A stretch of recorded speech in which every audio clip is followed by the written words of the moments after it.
The main problemnya narkoba atau vape-nya ini mesti kita klarifikasi dulu. Karena kita dari asosiasi tentunya kita tahu semua hal. Apalagi kalau soal narkoba, kita itu justru cepu paling pertama. Saya punya bisnis vape, kakak punya bisnis vape. Terus kemudian dia pakai narkoba. Kita saingan nih. Apa nggak kita duluan yang nyepuin? Nggak usah kayak seolah-olah kita saling melindungi kita. Enggak, orang kita saingan kok. Kalau ngomongin harganya 100, 150, paling mahal 200. Narkoba jenis apa itu harga segitu? Narkoba jenis apa itu? Jadi jangan analoginya kan nyari tikus di lumbung padi. Jangan dibakar. Kalau nggak ketemu jangan dibakar lumbung padinya. Berarti kerja kita yang kurang keras untuk nyari tikusnya. Kan gitu. The main problemnya narkoba atau vape-nya ini mesti kita klarifikasi dulu. Vape-nya disalahgunakan mengandung narkoba gitu. Nah, ketika sudah disalahgunakan mengandung narkoba, makanya namanya ini kebetulan kita juga ada beberapa kali kita juga bareng sama BNN untuk ngasih penyuluhan dan segala macam. Kata kuncinya adalah penyalahgunaan. Kalau kita ngomongnya penyalahgunaan, ya berarti apapun. Dan nggak perlu dilarang total. Kita ngomongin soal hisap menghisapnya nih, soal vape-nya. Yang jadi masalah kan sebenarnya narkoba masuk melalui liquidnya. Tapi bisa nggak sih sebenarnya sama-sama gitu dari asosiasi dan dari BNN bikin standarisasi bentuk vape. Jadi vape yang mungkin liquidnya sudah SNI, ada SNI-nya gitu. Ada standar tidak bebas bisa narkoba ya. Tidak bisa di ini gitu ya, tidak bisa dicampur. Sudah asal hisap, udah buang gitu lah gitu. Yang pertama soal regulasi berarti. Kalau kita ngomong regulasi, berarti kita ngomong statementnya Pak Suprayit. Sorry, izin saya mungkin nggak terlalu hafal nama beliau. Bahwa terdapat 23% kurang lebih ya. 23,97%. Dari sampelnya yang dia punya itu mengandung narkoba. Pertanyaannya adalah sampel yang dia punya itu hasil dari barang yang beredar di Indonesia yang sudah berpita cukai dari pabrik yang memiliki NPPBKC, perizinan ini, perizinan itu, atau dari beberapa kasus sebelumnya, misalnya contohnya kayak kasus Etomidate, kasus ini, akhirnya kan dia melakukan penggerbekan. Ketika penggerbekan, maka ada barang bukti. Kalau dari barang bukti ini kemudian diambil, dites semua nih barang bukti, terus kemudian itu dijadikan 23% dari barang bukti yang pernah kita amankan, kita setuju. Tapi kalau terus kemudian yang beredar, loh itu kayak, ingat ada regulasi di negara ini, barang nikotin yang beredar harus bercukai. Nah, kalaupun ternyata itu barang beredar, coba ditunjukkan, coba mana, apakah betul bercukai, brandnya apa. Karena kita dari asosiasi tentunya kita tahu semua hal. Apalagi kalau soal narkoba, kita itu justru cepu paling pertama. Coba bayangin masnya punya bisnis vape. Saya punya bisnis vape, kakak punya bisnis vape. Terus kemudian dia pakai narkoba. Kita saingan nih. Apa nggak kita duluan yang nyepuin? Iya sih. Gak nunggu kegerebek kita duluan. Internal kita yang kita gerebek. Pakai narkoba dia nih, jelas nih. Kita duluan yang dorong ke BNN. Gak usah kayak seolah-olah kita saling melindungi kita. Enggak, orang kita saingan kok. Nggak ada. Kita saingan berarti kalau satu runtuh kita happy dong, kan gitu logikanya.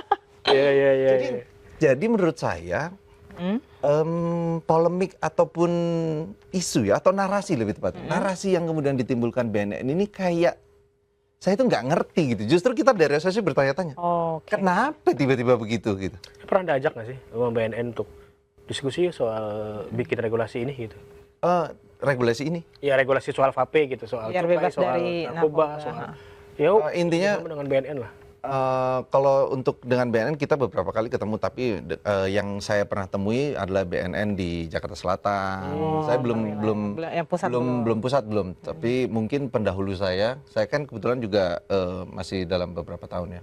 Mungkin pendahulu saya udah pernah, dan kita itu sudah pernah ada beberapa gerakan juga relevan. Contohnya itu gerakan-gerakan anti narkoba yang dari dulu sebetulnya udah marak, isu-isu itu udah marak. Tapi terus kita menggandeng, kita justru menjadi cepu untuk melaporkan itu. Kita justru memberikan informasi. Kayak tempo hari kita diundang ke BNN Jakarta Selatan untuk memberikan informasi sedetail-detailnya vape itu apa. Celah masuk narkobanya dari mana. Kita duduk bareng. Kita itu perlu edukasi kan sebenarnya, karena berarti ini yang harus dikelirkan nih, vape yang mengandung narkoba ini yang distribusi resmi apa yang pasar gelap kali ya? itu yang kita justru pengen Jadi lebih clear tanya. nih kalau asosiasi kan Ketika yang barang resmi, kan? buktinya didapat, ini barang dari mana? Logikanya udah nggak masuk gitu. Kalau barangnya beredar di masyarakat, harga vape saat ini, kita ngomongin liquidnya ya, karena kan mostly narkoba masuknya dari situ. Iya. Kalau ngomongin harganya 100, 150, paling mahal 200. Narkoba jenis apa itu harga segitu? Narkoba jenis apa itu? rugi apa juga yang jual.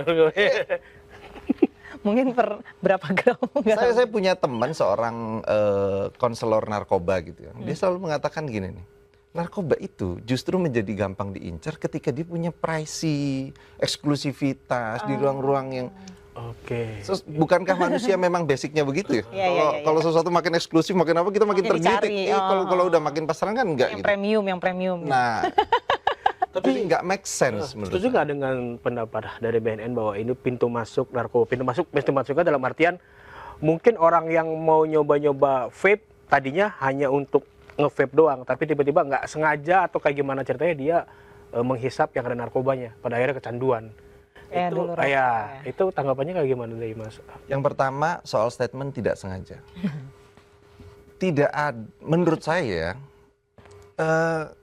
tidak sengaja itu narkoba itu bukan kayak barang yang bisa dijajain Kayak polos banget ya. Kalau misalkan cobain dulu dong kerupuk gitu kayak Naif ya, sekali. misalkan enggak, kalau misalkan di sejarahnya kan dulu ada brownies ganja gitu. oke. Oh, jadi jebak. Ada iya jebakan, Dijebak. brownies ganja, permen ekstasi. Ini vape nih gitu. ternyata ada.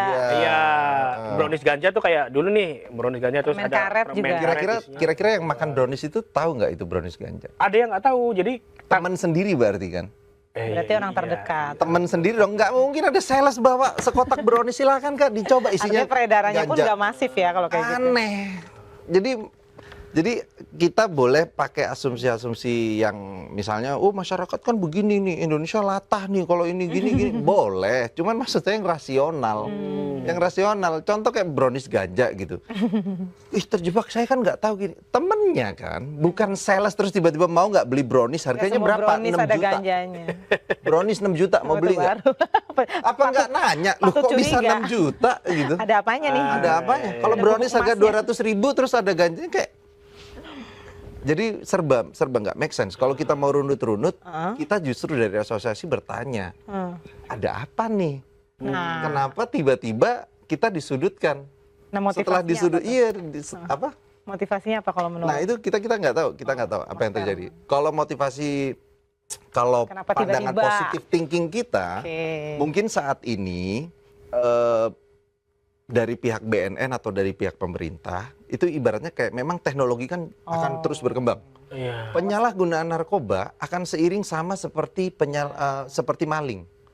Maling zaman dulu pakai cuman tutupan sarung, manjat, sandal jepit. Maling zaman sekarang mungkin lebih berdasi, Sudah lebih bermetamorfosis. artinya ada metamorfosis yang mungkin tidak bisa terkejar sehingga kemudian Intinya capek-capek kewaspadaan bakar lah ya. aja lah lumbungnya gitu. Oke, ya. Ini Apa namanya, ya? ini kita ngomong Analoginya. analogi Anabel. gembel ya. lagi gembel lagi. Ya, setuju. Ya lanjut. Kayak whipping juga kan dibilang. Iya, kemudian whipping lah katakanlah. Itu kan jadi boleh lebih disasar. dulu ada mana? Whippingnya atau penyalahgunaannya? Ada whipping dulu Whippingnya kan. duluan. Whipping, karena Sehingga buat- akan ada orang yang kemudian berpikir lebih bandel untuk kemudian mencari hal untuk bisa disalahgunakan. Nggak menutup kemungkinan loh ya. Kalau Sarannya banyak ya sarannya. nggak menutup kemungkinan besok mungkin bisa jadi balon yang balon gasnya udah ada. diisi tuh. Nih, habis itu happy tuh sama teman-temannya ditiup-tiupin diisi dengan gas-gas yang Karena whipping aneh-aneh. udah diincar sekarang ke balon. Betul. Apakah terus balon akan nanti kemudian produksinya dilarang?